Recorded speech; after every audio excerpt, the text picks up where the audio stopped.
All right, it's no secret that we are all glued to our devices, some of us more than others, but how do we keep our data secure when it comes to social media? I'm Mike Loder. Ending Cyber Risk starts right now. Hello everyone and welcome back to Ending Cyber Risk right here on Ticker, and of course presented by the team at Arctic Wolf, where each episode we unpack the ways we can put an end to that risky cyber behaviour.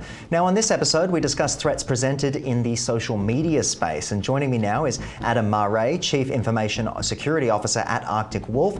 Mate, good to see you. What are some of the latent threats that TikTok presents to individuals? We'll start there and then we'll unpack the rest of the suite. Yeah, and I was going to say, it's really not just TikTok. All social media companies collect an enormous amount of information on individuals. And that information, if it gets in the wrong hands, if it's sold, if someone hacks one of these companies, that information can be used against individuals. But not only that, the information that you post online can be used by criminals, social engineers, and others to try to attack you or attack the organizations where you work. And then the last thing that's of concern are really what we call influence operations or influence strategies, where it could be possible that organizations like TikTok, Instagram, Facebook, others could really be putting their thumb on the scale of what you see online because their algorithms control so much of what we see, and that could be influencing your opinions, your behavior, or especially those of our young people. Yeah, and we've seen examples of that with previous election campaigns and things like that. But what's preventing our leaders from eliminating these threats? There's obviously a lot of discussion going on about TikTok specifically in these states. Take us through a little bit more. Well, one of the reasons I think the United States was kind of forced themselves into the situation where they were going to ban or have passed legislation to ban TikTok is because they didn't have the underlying privacy legislation that would have given them different options to handle the risks that they saw with that particular application. If we had better privacy laws in the United States, it would have allowed us to have different tools to try to address the problems, the national security issues we saw with TikTok. In other words, being able to hold them account better with what they do with the information, where the information resides, and then having different things like fines or other regulatory procedures to use against the company. But unfortunately, those didn't exist. So that is still something that we need to pass in the United States and globally.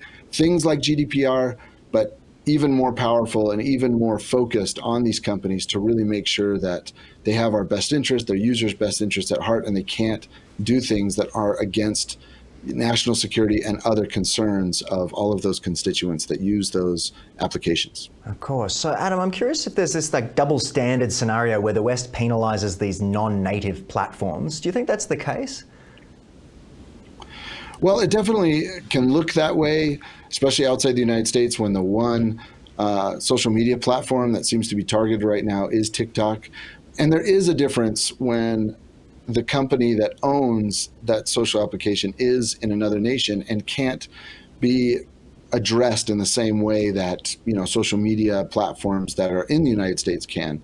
And other entities like the EU have noticed this in the past and have created their own laws to try to control these organizations that are based in other countries.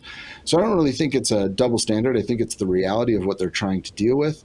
But I do think we should come up with more holistic ways to address these threats, because they're really presented to us no matter where these social media applications are originating from. That we all have privacy issues, there's data issues, and there's influence issues with all of them.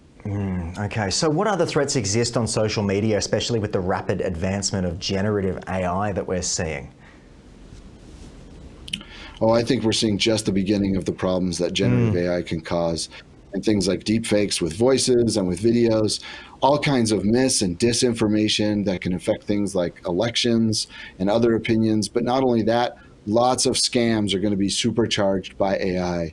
It used to be limited by people who had maybe strong skills in English or really knew the culture well, where these AI tools make it a lot easier for people to create very realistic accounts, very realistic phishing emails, videos, all kinds of things that can help these scams and really pull people into losing lots of money or other problems in their lives, not to mention attacking businesses and trying to take money from them or steal secrets and things like that. Yeah. Adam, I'm curious to know, just to finish, if people want to find out a little bit more and keep their fingers on the pulse when it comes to this stuff and perhaps rethink their social media lives, where's the best thing that you would recommend they do? Well, they can go to arcticwolf.com and learn more about our company and what we do to help end cyber risk for organizations worldwide. Good stuff from you, my friend, and I look forward to speaking to you again down the track as we continue to have these discussions. Thank you so much. All right, there you have it. Hopefully you've learned something from our discussion thus far. I, of course, look forward to seeing you all again very soon. Stay safe online, change your passwords, two-factor authentication, and maybe let's start rethinking our social media posting. Anyway, I look forward to seeing you again soon. Be well. You're watching Ticker. We'll have more in just a few minutes.